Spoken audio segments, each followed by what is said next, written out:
All right. Welcome, everybody, to the 8th in the CAG's mini town hall series. Happy to have a couple of new faces. Happy to have familiar faces. Thanks for spending your evening with me. I'll try to keep it going and live up to the Galanti big shoes that we usually hear. For those who are new, this is our weekly series now at 6 o'clock. Each week we take a topic or two. We dive into what we think is going on, what problems we're facing, and what the community can do to help us get the people-centric study we deserve. Tonight's meeting objectives are pretty simple. By now you've all heard about the goals and priorities draft document that was released a few weeks ago. Comment period ends in 4 days, and the CAG has reviewed the document. We'll do a quick review. We'll go over the review, which we did in depth last week at the PRNC meetings. We'll suggest the best way to respond, and we'll provide some suggested language to include in your response to ensure that we get as many comments in that very clearly outline that we want and demand a clinical based study and nothing else.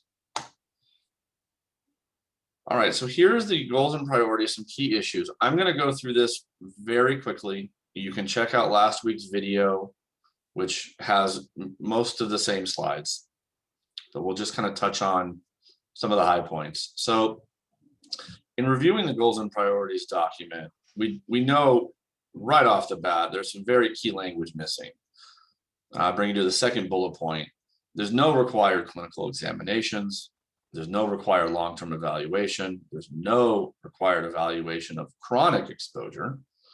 And there's no required radiation or particulate matter exposure evaluation.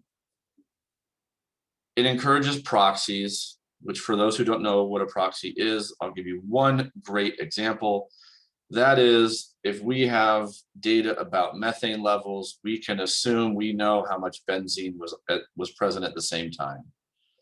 But we know there is no linear correlation between benzene and methane in the air. The use of proxies is just not appropriate. And it fits with the environmental exposure assessment, which we all find is not appropriate for this study. We'll touch on that a little later. Okay. Conversely, the only time the document actually used the word must was when it talked about including susceptible populations, which we will reiterate. These groups are exceedingly important. We just find that the word must should also exist in a lot of other places, and we'll touch on that later. All right. Very quickly, this document was supposed to be created by the SOC. The CAG doesn't necessarily know that that was true. We were told in one of our meetings that the DPH junior staffer, Chris Vikulik, who is listed as a SOC manager, she indicated she was going to write the document. So since we've lost Dr. Nordella and Dr. Sistrom, Dr. Nordella being the SOC liaison, the fact of the matter is we have no idea how involved the SOC was, and that for us is a problem. The lack of transparency continues to be a big problem. Okay. There's some background information in the goals and priorities document, which quite frankly is a whitewash and is misleading. Okay. Here's just an example. Okay. Here's another example. Again, you can go review this video once it's posted on our website. You could look at these slides in last week's video. I'm going to try to move quickly so that we have a lot of time for question and answers. If anyone has a question as we go along, or anyone on the CAG wants to add something because I'm missing, just wave your hand or feel free to jump in. Takes a village. Okay. And here's a snippet right from the draft. Notice could include, but is not limited to physical and mental health exams. That is not appropriate in our view. And quite honestly, every community member we've spoken to feels the same. This must be a patient-centric clinical study.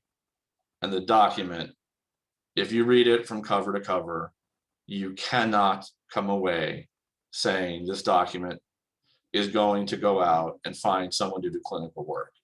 That's not how they wrote it. All right. Again, notice the word may, the ACDHRS, and for those if you don't know the acronym, that is the Aliso Canyon Disaster Health Research Study, may consist. Again, there is no declaration, there is no requirements, there is no must. They are leaving this up to the researchers, and that, again, is not acceptable for us.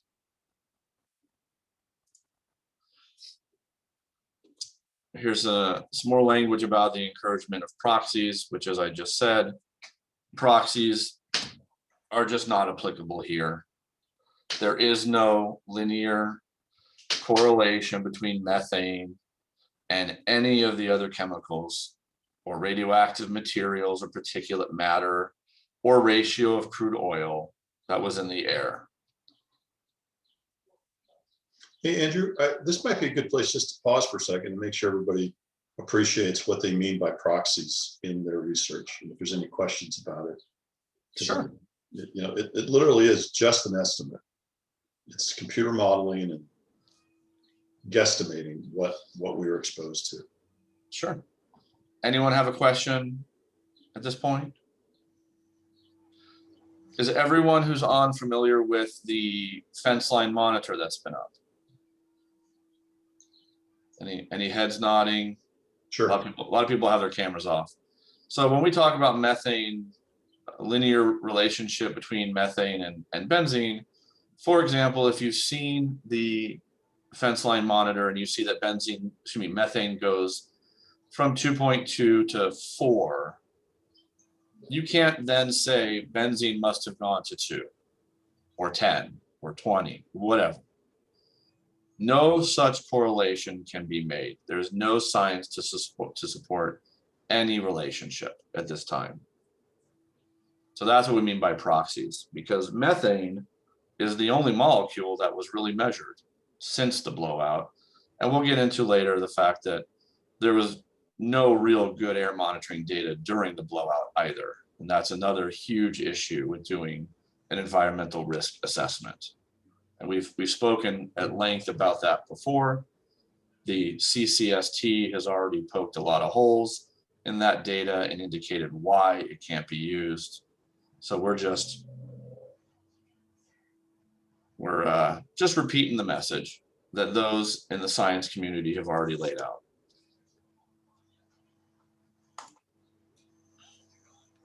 All right, again, this is the language right out of the goals and priorities draft. Notice the highlight, the only time we see the word must is regarding susceptible groups.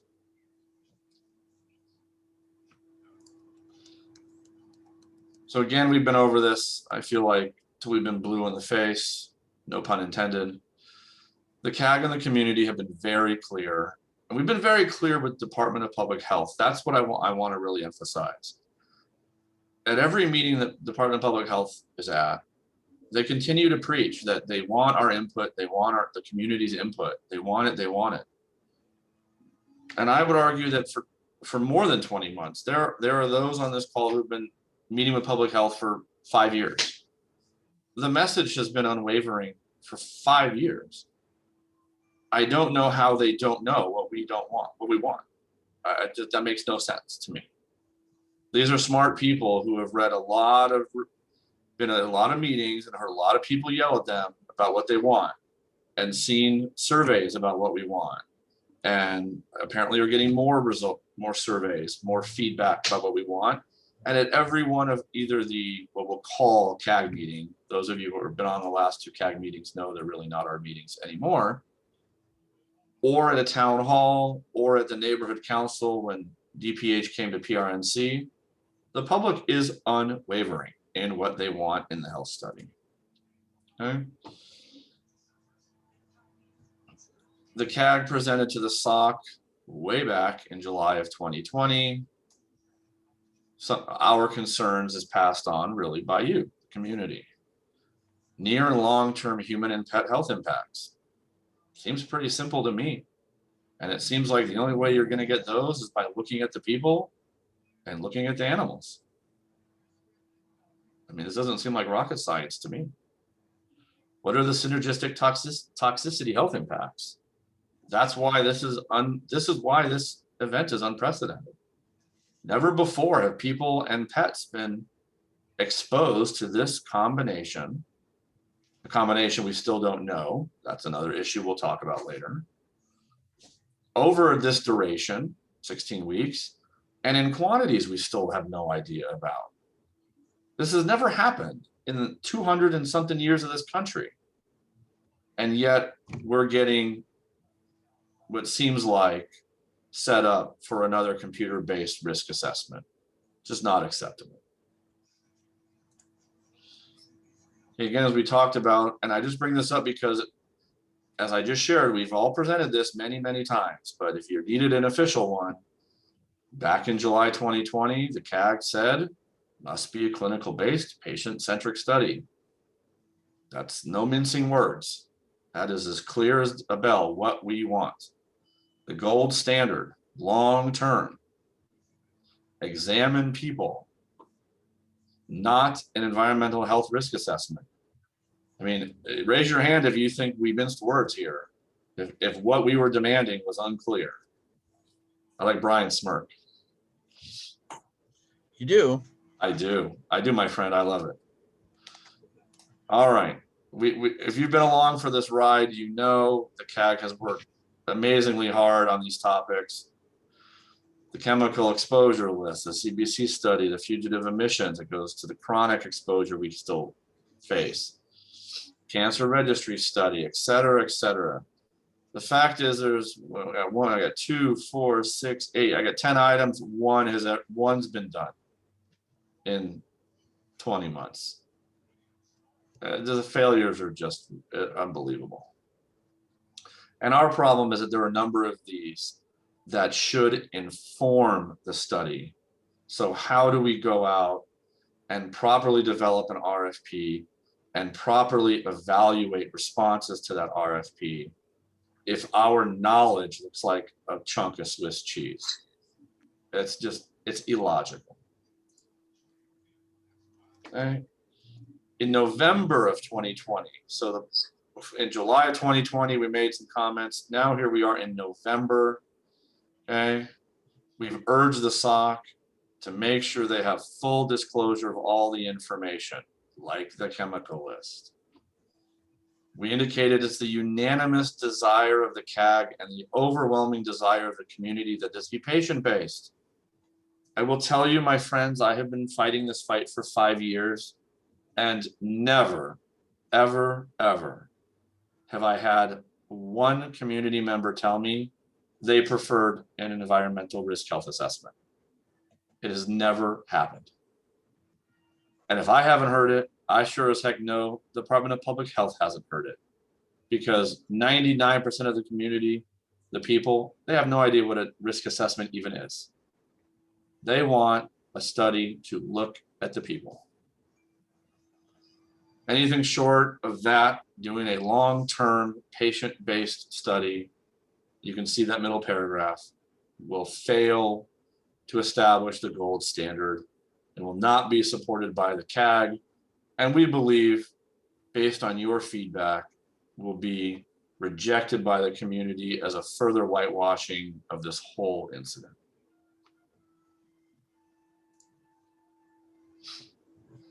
Again, here's some more bullet points of the issues we sent to SOC, the group who is supposed to put this document together. No chemical and substance list, inaccurate historical air monitoring. That's again, according to the CCST. No ongoing air monitoring. No evaluation of the radioactivity, even though their DPH radioactive team was supposed to have presented a report I think months ago, no information and seeming no willingness or urgency for anyone to uncover what was in the 31 bins of material that disappeared in July of 2016. No further CBC work, even though by public health's own admission, Dr. Nordella's findings were very concerning, but not concerning enough to actually do anything. No accurate cancer surveillance insights, because we've gone over this before, the very limited nature of the comparison group for the probe that we wanted to do, and the fact that taking a comparison group of LA County residents was not appropriate for us, that the entire cohort would have been tainted, and that wasn't an appropriate group to look at in relation to the cancer and potential cancer cases located here in the North Valley.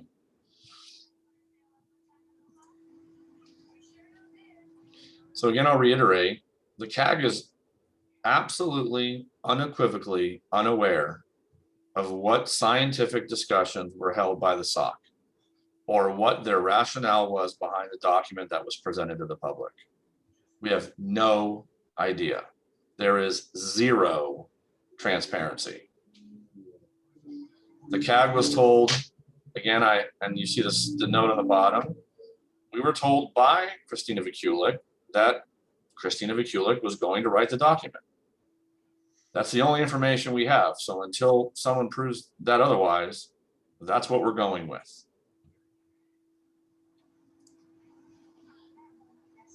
Right? A complete and accurate health study requires that DPH provide the SOC and ultimately the researchers with all the critical information. How can you go look for a needle in the haystack if you don't know what the needle even looks like? It's really simple, right? The composition of the gas, the liquids, and the solids expelled from the blowout. We all know it's not one thing, it's hundreds of substances. We all know that. Okay? All Aliso Canyon operational use chemicals and quantities. The gas company can provide that. They know what they're using. Then we talked about the 31 missing bins, which logic seems to dictate if only 31 of 181 were removed right away, those must have been the worst of the worst. Well, I think we ought to know what was in the worst of the worst. I think our regulators should demand that we know what was in the worst of the worst. Oops, sorry.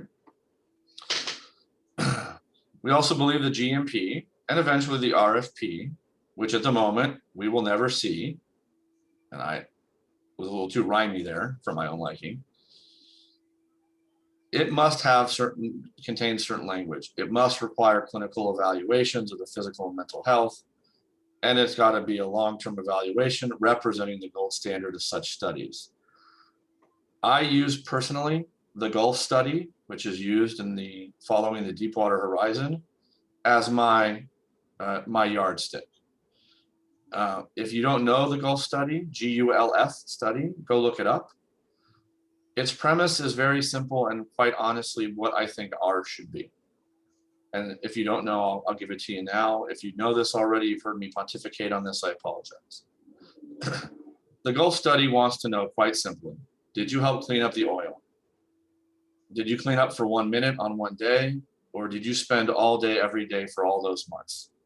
If the answer is yes, they want to know what that exposure does to your body long term. Well, let's just take out some of the pieces of the puzzle and insert our own pieces. Did you live, work, or play, or drive through the San Fernando Valley for 1 minute on one day or every day for the 16 weeks during the Aliso Canyon blowout? If yes, we want to know what that exposure did to your body.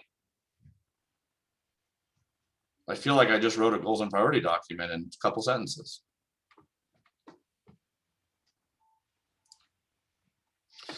So in conclusion, the CAG and the public need to demand more accuracy in the ways that DPH is representing the disaster, continuing to demand the operational use chemicals and the composition of the gas, the liquids, and the solids, and that the GMP document must have certain language. Okay, I think Julie is ferociously writing notes. We're going to put up on the screen really specific items that we think you should include. Okay, we're about to get to that part. Any questions thus far? Trying to move through the background, the back data here pretty quickly to review. All right, great. Well, Let's no, kinda Maureen, Andrew, Maureen has her hand up. Go ahead. Sorry, go ahead, Maureen. Unmute yourself, Maureen.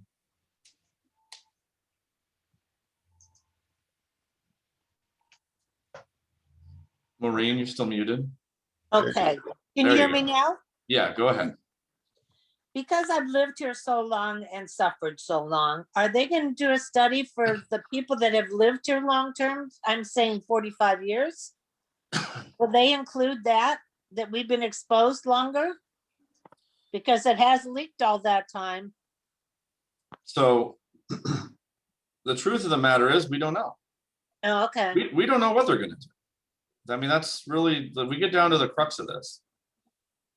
The CAG has been pretty much shut out, and we have no idea what they'll end up including in the RFP. Okay. But that said, the CAG has made it very clear to the SOC and to public health repeatedly that this is a chronic, acute, chronic event. It leaked before the blowout. Mhm. It obviously leaked very significantly during the blowout, and it has been leaking since the blowout, as is admitted, and we state, as it's admitted by their field manager, the SoCal Gas field manager. It's not our words, it's not our assumptions. We are stating what their people have said. And we have presented this study. We presented the scope of the study should include those three factors. So we have presented it to do what you're asking, Maureen. Okay. But at the end of the day is we don't know. Craig, go ahead. Yeah, oh, sorry. You could read the body language. So everything that Andrew said is correct, Maureen. We've been insistent upon the history. If you read the goals and priorities document carefully, it does not address the before the blowout. It only articulates the impact of the blowout and the subsequent health issues. It doesn't go back to cover what you and I, because I've lived here for 30, what you and I know to be true. This thing leaked all the time. We just didn't know how big a facility it was. And we made it abundantly clear. Just like clinical, we said you got to look at historical chronic exposure, low levels chronic exposure, high blowout acute exposure, and then as Andrew said again, with the chronic low level exposure. So, and it's not in there, Maureen. What you want is not in the document as we see it today.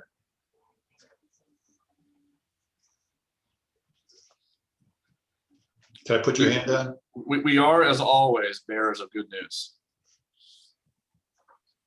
Maureen, if you want to ask another question, go ahead and raise your hand. I'm going to lower it for now. Oh, she just hung up. No.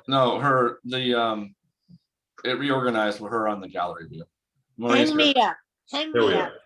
up. There we All go. right, moving on. Okay. This is where you all get out your pens and paper or take a screen cap or take a picture with your phone. This is the way to respond. Now, public health has given two different methodologies for response. Their online survey, which you can get through their website, or to email them at alisostudy@ph.lacounty.gov. We recommend that you email them. We believe that will go to the entire staff. Dr. Davis, Christine DeRosa, Charlene Contreras, Christina Vega, Christine Vikulik, probably county council if I had to guess, and I'm sure some other support staff. We think everyone should know, and we think you should use that method. It also, of course, allows you to write whatever it is you want to write. No guardrails, and we think that's important. We also highly highly, highly, highly encourage you to CC us so that we know what you're writing, so we can, as best we can, hold public health accountable. So you would CC members at Aliso healthstudycag.org. We believe you should CC public health boss, Catherine Barger, at catherine@bos.lacounty.gov. And because Aliso Canyon is in CD12, and well, everyone here is in CD12, I think Councilmember John Lee should know what's going on. And his email is councilmember.lee@lacity.org. So that's the how and the who. Now let's get into the what. So this is CAG suggestion language with a little wink and a nod to the suggested. We think if we have any chance of getting the study we all demand, that there needs to be a lot of responses with this language. It needs to be overwhelming. It needs to be you, your friends, your family, your neighbors, your loved ones, people at Starbucks, anyone who's got a computer that you can get to email. I think that's the only way that we have any hope of getting what it is that we believe we really need. So the CAG, as you know, we have advocated that the study itself has 3 pillars: science-based, independent of political agendas, and being people-centric. Okay. Well, there also happens to be 3 pillars related to your response to the goals and priorities. It must require that research be clinically focused. And that's actually a typo I meant to change. I apologize. It must be clinically focused. It must be looking at the people and the animals. It must be transparent in the flaws of the existing data presented to the scientific oversight community and logically expected to be presented to the researchers. I don't remember who said this, but garbage in, garbage out.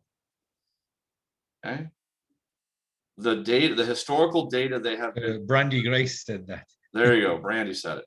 Okay. The data that's in the front of the goals and priorities is garbage. Period.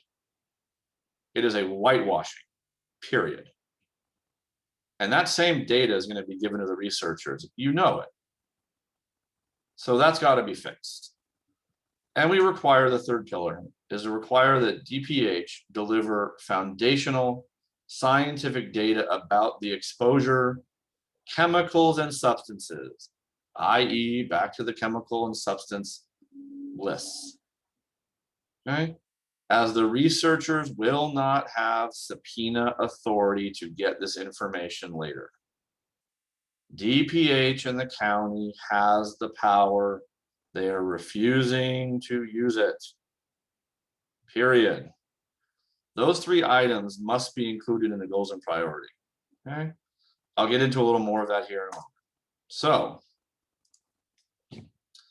here's some bullet points of language we think you should include somewhere in your response. Require clinical examinations. This is where everyone should be taking notes or pictures. Require clinical examinations. Require long-term clinical monitoring and evaluation. Require evaluation of acute disaster exposures, as well as the chronic exposure before and after. Maureen, I didn't just write that after your question. Oh, I don't, that was in there before. So see, we're on the same wavelength. And then require evaluation of all chemicals and substances of exposure, including radiation, crude oil, and particulate matter. These bullet points are very important that you include. Okay, the next set of important bullet points. Okay, this now goes to pillar number 2, the transparency of the flawed data. Okay, based on the estimates, okay, the work already, or the presented data is based on estimates of only known chemical exposure. But we don't know hundreds of chemicals. So how do we know how much we were exposed to them? Okay. Bring up the CCST has deemed the air monitoring measurements as flawed and unusable for a health study. Bring up that no air monitoring data is available in the early days of the blowout when things were their worst. Bring up air monitoring toxic trigger points were arbitrarily set and were well above safety limits. This is all documented. The majority of the air monitoring during the blowout was done by CAG themselves and is considered inaccurate. So let's review. The fox is watching the hen house. The data the fox is getting is complete BS and manipulated in every way possible. I think it's fair to say that. And during the worst of the crime, no one's watching anyways. That's what we went through. That's what this slide shows. And that's some of what you should include in your response. And the third pillar is the required information needed to actually do the study. And again, those of you who've been on this ride with us, this is just old hat. The complete chemical use list and daily operations, the complete composition of the gas, liquids, and solids, the complete composition of the well kill elements, Remember, they tried this 7 times and they were so good at their jobs that 7 times they kept failing, that ultimately they abandoned that and went to the relief well. Okay, the contents of the missing bins, including the radiation findings and the CBC study. There is already medical data available, and it should have been analyzed and used to inform the study, and it's not.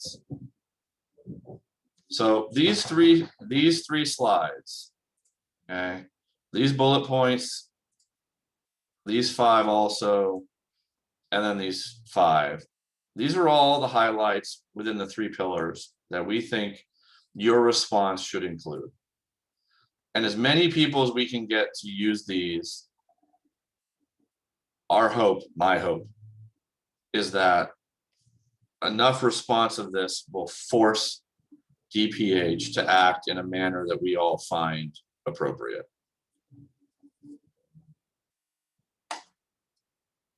Question time. I see Julie run into the, don't bother raising your hand, just unmute and let her rip.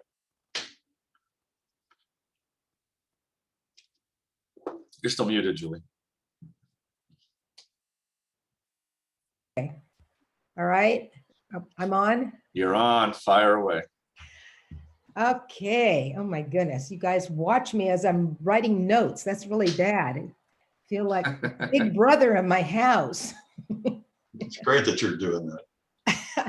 Okay, well, I can't even write notes fast enough. I wish you guys could put this together and just email it to us. That would be really good, by the way, if you could. Julie, Yeah. I already emailed you the presentation. You did? I did. Go ahead. Okay, I'm going to read what I wrote. And it, this is aside from everything that Andrew's been talking about. And I have to say how much I appreciate the work you've all done, because the amount of research and really understanding the issue, you've done an outstanding job. I really thank you. Okay. All right, so what I want to know, this is the most important to me as a member of the community who has lived here for 42 years. 42 years, okay? And I mentioned this to Craig before, that none of us, I'm assuming, knew, unless they've moved in the last so many years, 5 or 6 years. I had no idea that the gas company was even behind, in the hills behind me, the beautiful hills that my kids went hiking in, that we all hiked in. I didn't know that we had this monster there. How many of you knew? Okay, everyone's going to like that. All right. Julie, I never even met anybody that knew. No, nobody talked about it until after the eruption, after the whole thing, and we started going to meetings and we were all in shock. We had gone through the Northridge earthquake. We had gone through numerous fires. I was forced out of my house and evacuated. I had to leave. Never knew it was there. Julie, I can do you one better. Just to the west of their entrance, there's a hill Yeah, that used to have a walking path up. yes, I know. I used to walk up there. Do you know I have that no idea what was there. when I first moved here, there were goats, I think, that used to up near west of Tampa. Yep. There was goats, right? In Yeah. sheep. You remember sheep. that? We used to go hiking up there. All right.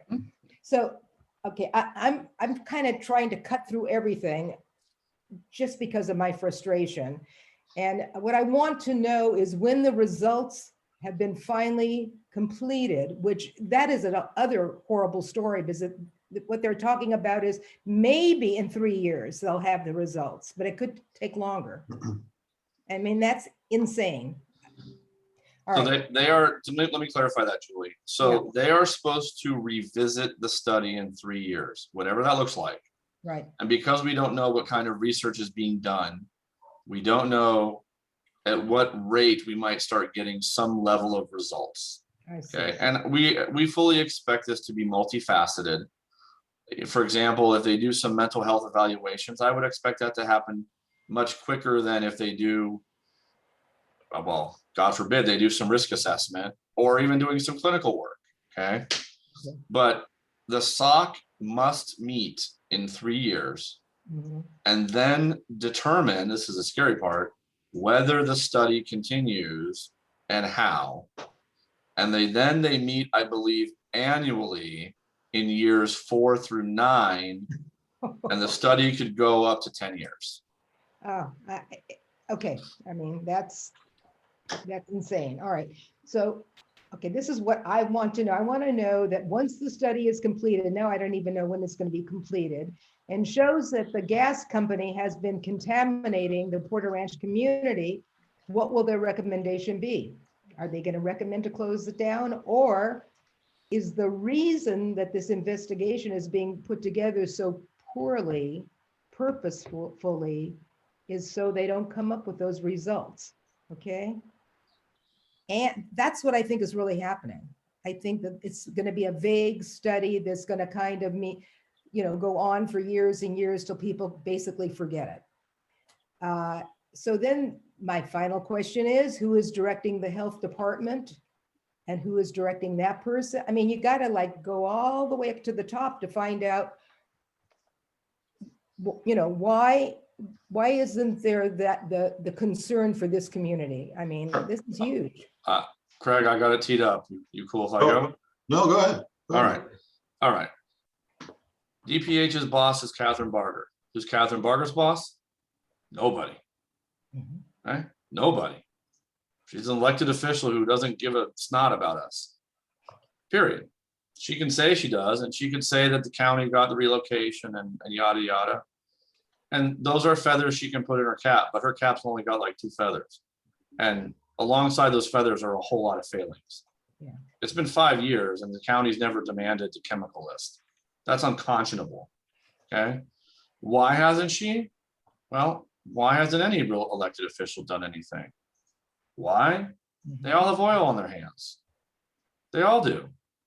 Now the city does. They may have not before, but they do now after the Valley Generation Plan issue. Okay. So there's zero, I mean, it's not zero, it's minus a bazillion political will Mhm. to truly uncover the truth. Why? Because it means city government didn't do their job. It means county government didn't do their job. It means the regulators didn't do their job. It means the governor's office didn't do their job. It means 1 million plus people have been exposed for, let's just call it decades, to an incredibly toxic environment that no one cared about. And they did it for what? Corporate profits. Right. I mean, even to the point, I mean, I'm sure in many ways, the city people, council people, et cetera, when they made decisions for the, planning the communities up here, they shouldn't have allowed it. They shouldn't have had the houses right up against the, I mean, did they really not know? Maybe they never knew. Is that possible? Do you I don't think when think so. Chappelle, do you think when Chappelle built all the houses, do you think he didn't know that there was the gas company right there? I'm sure he knew. And I'm sure they were paid handsomely. And Can I well, interrupt a second? sure. Julie, you bring up a very good question. It is one of my major questions. And I'm trying to schedule a meeting right now with planning to go over that very question specifically. There seems to be a failure on the part of all of the government to appreciate the fact that there might be environmental hazards that they are not paying attention to. I lit into Monica Rodriguez the other night, asking her why she isn't joining in with this issue. I've asked a number of them now, where is the urgency? Where is anybody in government, anywhere? I haven't seen anyone who has a sense of urgency with regards to an issue which is commonly called and presented by DPH as the worst environmental disaster in the history of the United States. Now, people should think about that phrase real quick. They should dwell on it for a while, because we've got the Gulf, which has had an enormous impact. But we have a much shorter duration issue, environmental issue, at 9/11, which is still killing people. Yeah. We have Flint. We have Sun Valley now. We have Playa. There are disasters across this nation which are going unaddressed. And the urgency to appreciate and protect the people is the only job of government. There is no other job of government than to protect its people. So Yeah. everybody on this call, everybody on all the calls, everybody that lives in the area should be outraged over this situation. And the lack of response that has been generated by all parties. And if we don't get, and this isn't going to go over well, folks, and I apologize out front, but if we don't rise up and pay attention, open our emails, open our voice, and address this issue compassionately and aggressively, we will only have ourselves to blame if nothing is done. Right. I know I'm taking a lot of time. My last point that I want to make, just because I've been going through my memory banks. And so, when LA Unified was looking, we were looking for property to build a school, because Castle Bay Lane was so overcrowded, but there weren't a lot of people living in and around that area. I was, of course, living where I am now in Porter Ranch. But I mean, I went out with LA Unified, the real estate division, looking for land.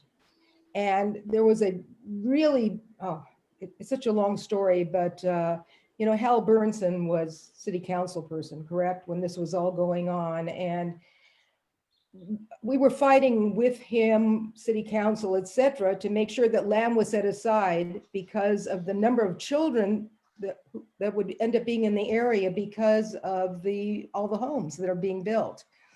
And finally, we had an agreement that land would be set aside. Actually, it was supposed to be for a junior high school and an elementary school. Later, it was combined to a span school.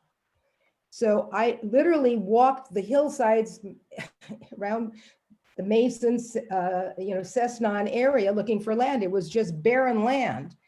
And then as we kept looking and looking, the land that Burnson's office was going to set aside had earthquake faults. So we obviously said, no, that's not an appropriate place to put a school. We did not know about the gas company at that time. I had no idea. I don't think I would have recommended a school in that area. So, I Right. mean, that's how far back this is. I mean, it's, And there's no way that Councilman Burnson didn't know that. There's no way. It would be illogical to think that. you know, and the councilman before him went to work for went for Chappelle Industries as Burnson did, you know, when they left. Oh, You I guys didn't know that. Huh? I didn't know that. Yeah, He went to go work for a developer. yeah. Wow. So Wilkinson was before Chappelle, Wilkinson, you know, and I've been here too long, you know, figuratively and right now. It's just, I don't know how you stop the monster now. And I want the monster gone. Amen. You know, I mean, Amen. Gotta No, keep no. fighting. all right, All right. Thanks, okay. Julie, as always. We love having you here. We love the questions. Alex Nagy, I saw your hand pop up and now it's down.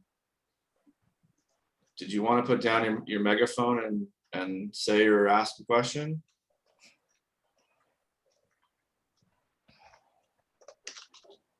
Alex going once, otherwise I'm going I think it's the to. other Alex. Yeah. I've got the other Alex and I've got Jane also on deck. But I have you now. Did you want to say anything? No, I think you guys are killing it. We're Okay. gonna keep working on it. All right. I believe I saw Jane's hand go up first, so I'm gonna. Man, what's with everyone laying down? Jane, Maureen. Jeez. Jane. Sick in this community, damn it. All right, We're Jane. sick and Jane, damn you're up. tired. Okay, was it my turn or go to somebody else first if you want? You want me to go to Alex Austin first? Sure. All right. But not if she's laying down though. No, not No, I'm not laying down, but All I'll right, keep my all right, camera Alex, go for it. on. Okay, so I had been on the call, I believe it was last week, and you, Andrew, and Dr. Nordella were speaking for like a CSUN webinar that they were holding. Yes. And that's just something that's been coming up quite a bit lately, just coming to mind. Universities, how often, or first, did they ask you guys to come on, or was it the opposite? Did you guys reach out to them? Okay. Let me give a little bit of color to that for anyone who doesn't know. So last week, Dr. Nordella and I were part of a natural gas, the hidden dangers of panel through the HERE Center, HERE, at Cal State University, Northridge. It was a short 75-minute panel. There were 3 panelists from the Pacoima-Arleta area to speak on the issues plaguing them through the Valley Generation Station multi-year leak that's been going on. So 2 different communities here in the Valley battling a similar problem. And that was the panel. So now, Alex, you asked, how did that come about? I have been working with the HERE Center, I guess, as a community partner now for, I think it's going on 5 or 6 months, trying to find additional resources for many facets of the Aliso, we'll call it the Aliso fight, whether it be just outreach and bringing the information to the CSUN community and others who are affiliated with the HERE Center, to informing people about the health study, to and just there's a lot of efforts. And so they approached me because I was already in concert talk with them. Would I be interested? And I then brought in Dr. Nordella to talk really about the science, about what are the effects of, or the exposure of. And so that's how that came about. Okay, thank you. Do you know, or does the HERE Center, do they work with different universities, or is it just like CSUN? I believe it's just CSUN. So they've got a grant, I believe, from the NIH, and I believe they're siloed to CSUN. but they are looking at environmental issues. I mean, and they do more than environmental issues for anyone who doesn't know about the Year Center. But in the environmental world, they're looking for EJ communities, and they're trying to tell the stories and get information out there to people, whether it's, you know, low socioeconomic communities, whether it's not, you know, it's higher, and share these environmental issues with everyone, potentially bring groups together to help fight these issues, to help inform the community on not only what's happening to them, but how to react, kind of like tonight's presentation. Here's how you can respond. Here's some guidance. But they do a lot there. You guys can Google the Year Center at CSUN. The panel was a Zoom panel. The video should be up already. They did publish multiple storyboards and a kind of a action page on what things people can do. So I would encourage you all to look at that. Okay, thank you. I'm sorry, this question is kind of long-winded. No, but that's super helpful because I've been, just kind of trying to research different groups like that to see how we can just continue to do the outreach, and was wondering if the CAG would be interested in just continuing to shed light on the situation should, a list come about the research. Of course, always. And then just secondly, again, something that had been coming up was universities, and just going back to kind of researching the Flint, water crisis, and, seeing how badly their government failed them as well. It made me just reflect on what you had just mentioned earlier, Andrew, about, this would expose how poorly the city officials have been dealing with this, and the state officials, and just everyone up the government chain. When it comes to universities, I'm sure we've all seen the different findings that they've published over the years regarding Aliso, from UCLA to UC Davis to CSUN. And my question is, what's the probability that we could get several different universities to conduct our health study? Like, if we were to reach out to them, I don't know what that process is in terms of like they're getting things approved so they can move forward with their research projects, but would that be something to consider? Just Alex, let me ask you this question. Mm-hmm. Who runs the Cal State University system? The state. The state, yeah. Who runs the UC system? The state. Yeah. And I already know the answer to this, but I'll pose it to you. How do you know for sure that there isn't political influence in the state university systems? And the fact is you don't. And if you don't know for certain, then there is a risk that having California state-based universities doing the work could, in essence, be doing work that is not free of political influence. Mm-hmm. That is just a fact. We don't know. But that has been something that the CAG has had to talk about and face. It's why we'd much rather, and to expand on your idea, other universities like Johns Hopkins, like Michigan, like. There are certainly other institutions, prestigious institutions in this country, who could come in and do research. We would, I think, all welcome that immensely. But I think there's an inherent uneasiness about focusing that university research on only California-based schools, based on what I shared earlier, in which you re-enumerated, and that there's oil on everybody's hands up and down. Yeah, I appreciate your feedback, and Mhm.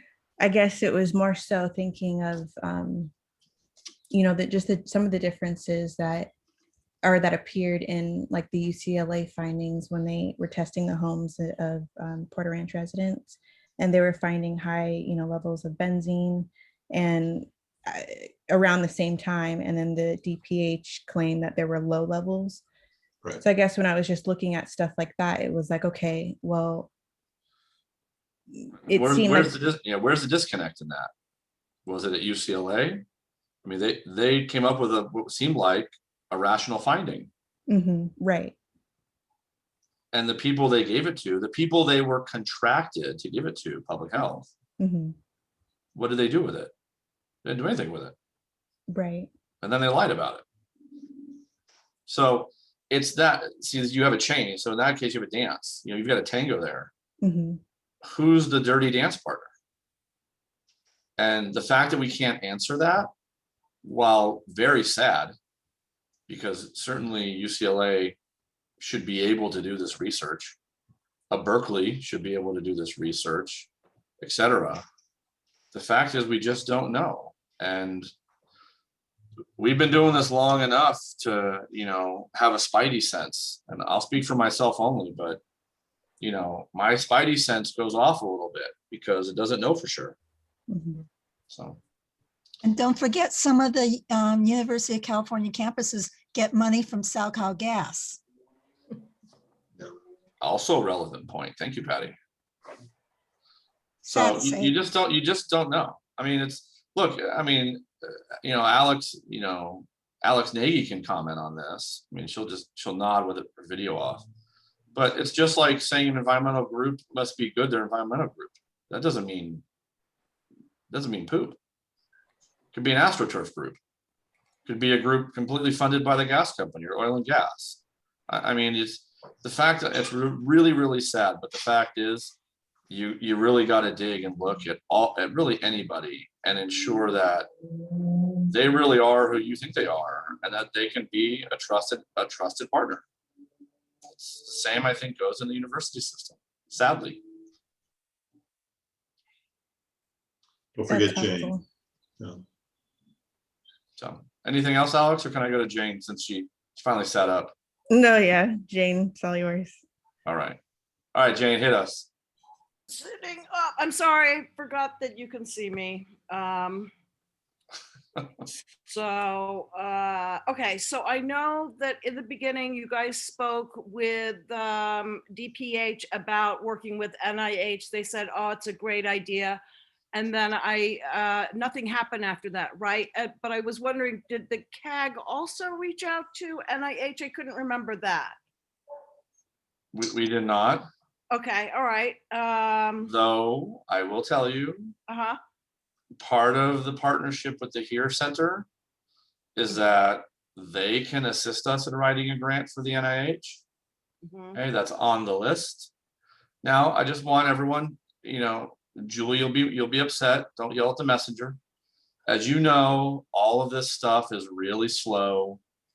Developing the grant is slow. Having it reviewed is like, I don't know, a year-long process. I mean, not, the chance. And I don't mean to pick on Alex Nagy, but because she's got a cool image up right now. You know what we want, and we want it now. Typical chant. And that when you get into the sausage making, you get into the grant writing, you do all this stuff, it's slow as molasses. It just is. It's frustratingly slow. So it is something that we're endeavoring to do, kind of reach out on our own to the NIH. Right. But I mean, you can't expect anything for another 18 months, probably. Right. So. And like, I mean, I don't know. I'm just asking questions like the WHO, and just I'm thinking obvious, WHO, CDC. Are there any other people or big groups we can call on for help? I think those are the three. They are the three. I do. Is that right? Yeah. Okay, and I know that maybe the CAG can't do that. I mean, would they be able to reach out to them? That's a good question. I think Andrew's connection would be a really good one. The way I understand it is none of those national or international agencies like FEMA or NIH or any of them won't come into a community unless the local government invites them. Right. So it was 100% in the wheelhouse of DPH or the county to bring in the NIH. And you're right, Jane, we had agreement from Barbara Ferrer on down that they thought it was a good idea. Patty was in that meeting.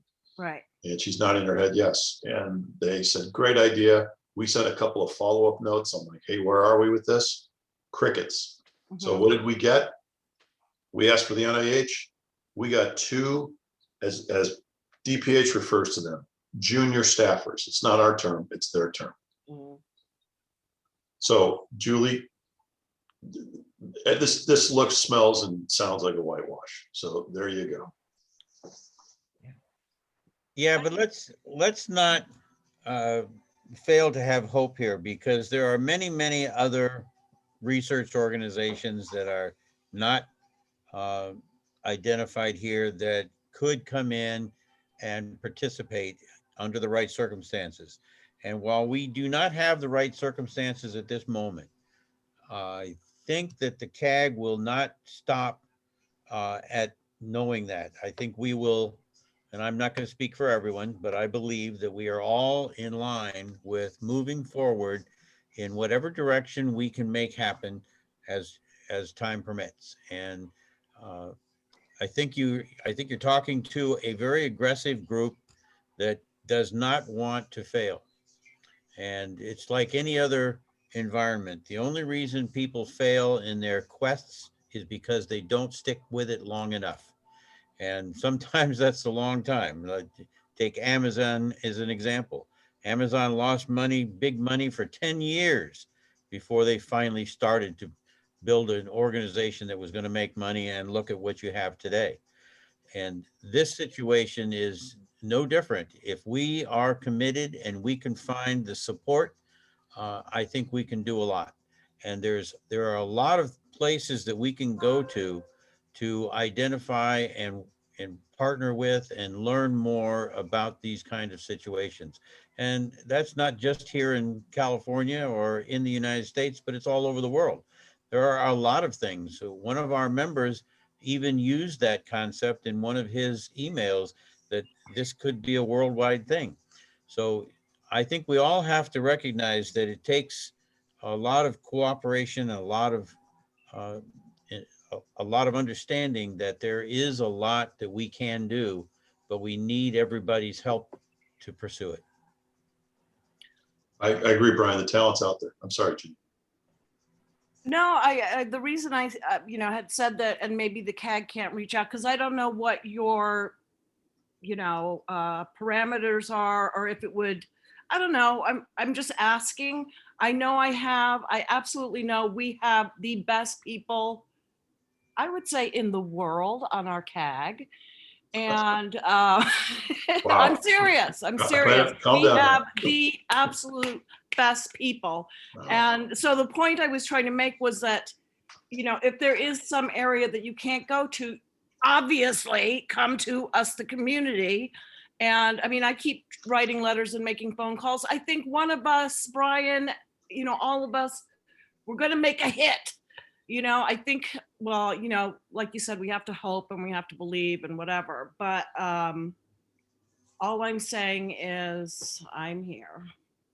Well, And thank I you, love Jen. you guys, and thank you. And the world's best CAG. Yeah. well, Thank you. If you could introduce me to whoever these world best people are, I'd appreciate it. We could use their help. You Yeah, who know walked them in? all. Who jumped in our Zoom meeting? All right. Any questions from anybody else? And I'm again not picking on my good friend Alex, but I didn't know you could do like emoticons in a Zoom meeting. I keep seeing them pop up. That's amazing. That's awesome. Yeah, I do think that this Newsom, I was kind of thinking on your comment earlier that no one is Barger's boss. And I think Newsom is higher up than her, and the state being a part of this settlement is not something, we should basically include him way more. So I'm happy to help make that happen, and curious what people think about that. especially because him and Harris are so tight. I know Harris screwed us over, and like none of these people are really our friends, but he is vulnerable. Sure. And there will be opportunity to make sure this stays in the headlines this year if we're smart about it, and generate some pressure for some action. This is the time. The question of who's boss, who is her boss? The answer is the public. For sure. Yes. Yeah. All right. So we are approaching 7:15. Does anyone else have any other questions? The only slide I had left was that our meeting for next week for 6 p.m. had no assigned topic. We wanted to query you on, did you know of anything that we maybe haven't covered in the last 8 or 9 weeks that you would like the CAG to cover? Or I might add any clarification on any items, terms, ideas, Snide remarks. snide remarks, right? Are these helpful? Yeah, okay. It's very frustrating though, like I really, and I know, we were on the team that, Yeah, you were were there. years before. And so I know how frustrating they are. And I don't know, I just wish there were, I feel helpless in being able to help forward this, which I know you all, not like I can do it. I'm just saying, I, as a community person, I'm sorry, it brings me down. I don't know how you all do it, because like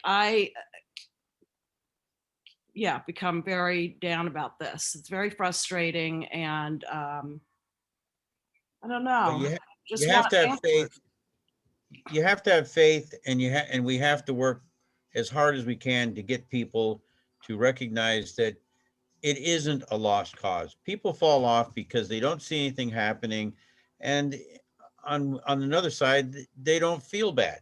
They don't know whether they're feeling bad. They don't know that there may be a danger that has befell them that is going to pop up in 7 years from now. So the need is to get people to understand that there still is an ongoing issue here, and they need to speak up and get behind this and allow those who want to do this job to follow it through. But none of us can follow it through unless we get support, unless one of us is equal to a George Soros or something, talking about money, and has the money to make things happen. If we can't find the money to do this, it will be very hard to accomplish. And that's what everybody's asking. Is it possible to do something different? Well, it is possible to do something different, but not without resources.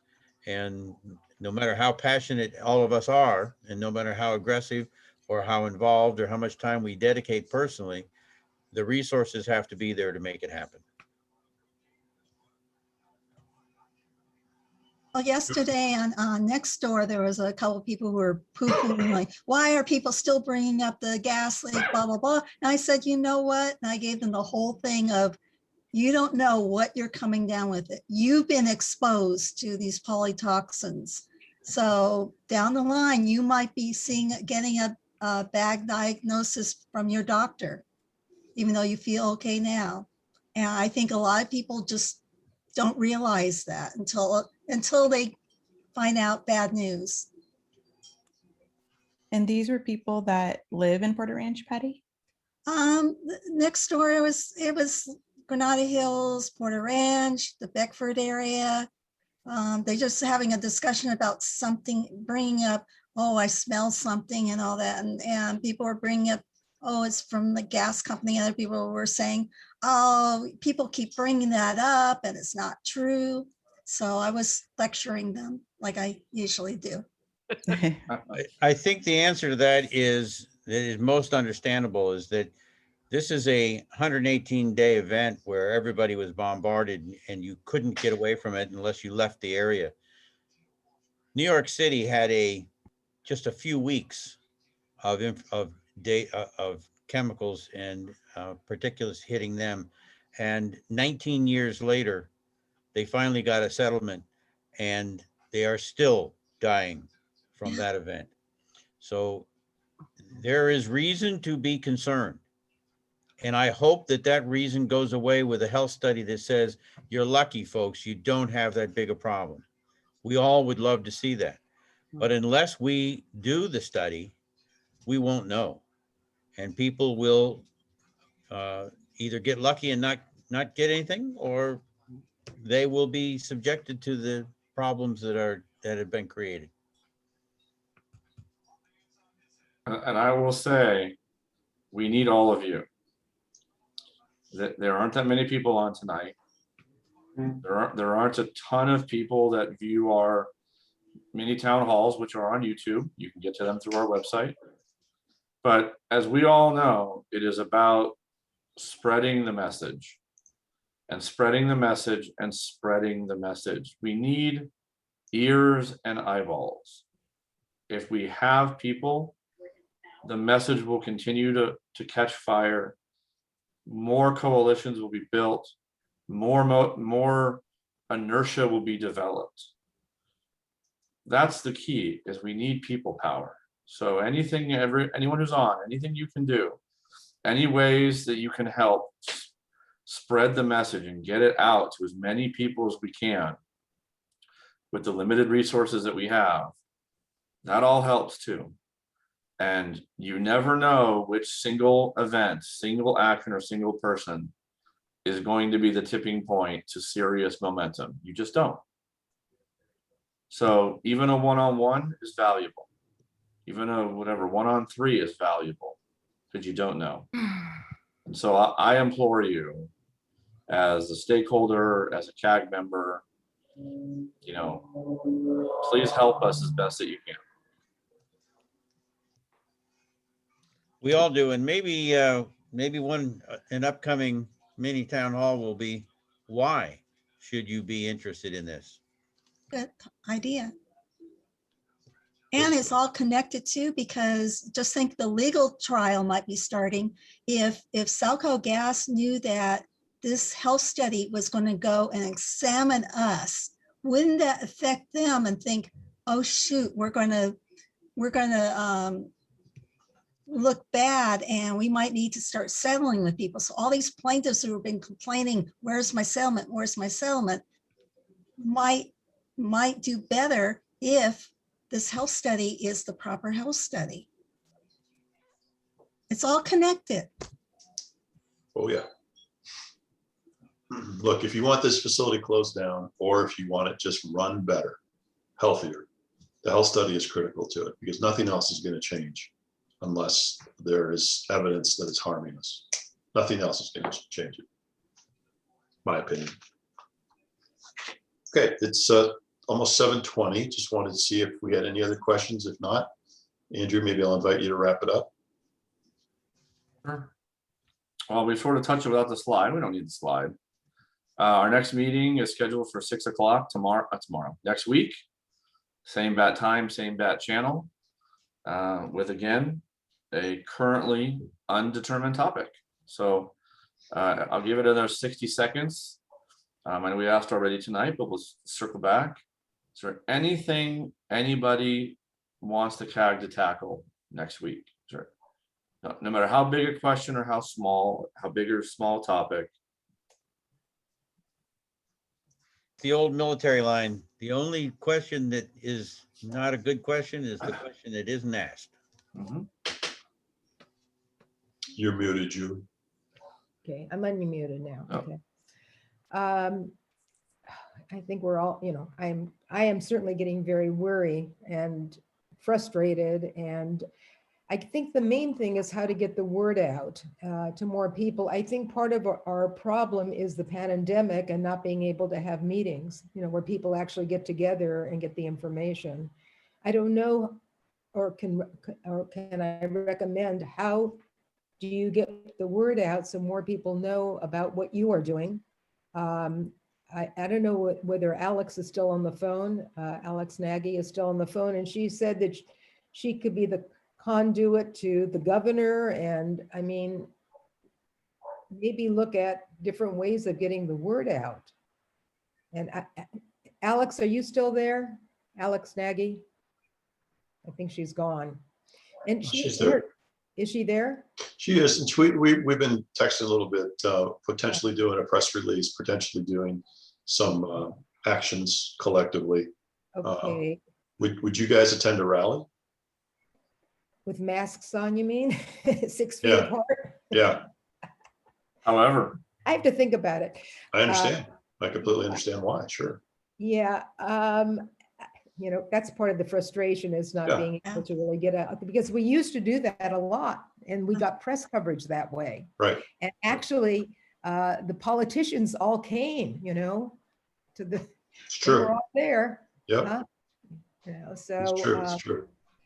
I think that's kind of the issue. Now, can Alex actually help us? She mentioned something about the governor, Newsom, and some connection, and what could she do for us? She may have stepped away. Yeah, I was gonna say, I think she stepped away, but Yeah, so Alex, that discussion, you know, how do we really capitalize on how do we get the word out to people? I think you know, much of the community, other than those that are in the lawsuit, which I'm not in, by the way, I don't know why, but I didn't get in it. I think they don't think there's anything happen. I mean, I don't think that they're aware of anything happening. Yeah. Or do they? that is care? by design. Julie, that is by design. Yeah, That is how I'm convinced. That is how the gas company wants it. That is how our regulators want it. Out of sight, out of mind. Don't look, don't find. Yeah. I just made up a new Maybe, line. maybe this is the topic for next week. Brainstorming about outreach, yeah. brainstorming about what the story needs to be. Yeah. You know, I think you have done such an excellent job of putting all the information together. You know, you've accomplished that. So now it's how do you get it out to the public? And I don't know how much of the public wants to know and how many people are afraid to know. You know, there's a lot. Yeah, a there's lot they're that worried too. about, right? You know, one thing that we always felt we never tapped into well enough was the parent-teacher associations and organizations. You know, you get the parents riled up about what their children at these two schools, and then you could throw St. Euphrasia in there and Darby, and anyway, you know, within a 5-mile radius, people would get upset when they really understood what we were exposed to. And you know, I think everyone here could kind of see their house in the image behind me and Patty. Mhm. That's right. Mine's So like down there though. this is very personal. Yeah. All right. I recommend that we do that next week. Right? We include part of our dialogue about ideation around outreach and what the story elements should include. And if Alex Nagy could help a little also, because they do a lot of that, you know, part of their organization. I maybe- agree. Both Alexes can help. I agree with that. Sure. They're very good at it. I agree. All right. Sure. And Alex Austin, the answer is yes. You can always email us anytime. Members Please. at alisohealthstudycag.org. You can find that on our website. You can just email any of us individually. We if nothing else, we are always available to share the message, share the story, share the issues. I mean, that is our mission. That is our mission at its core. Besides to fight for you, which isn't really part of the CAG mission, but we took it on anyways. and we appreciate it. Thank you. Thanks, All right. everyone. Thank you so much for spending your evening with me. Bye. Bye, everybody. Bye-bye. Thanks. Bye. Good night all.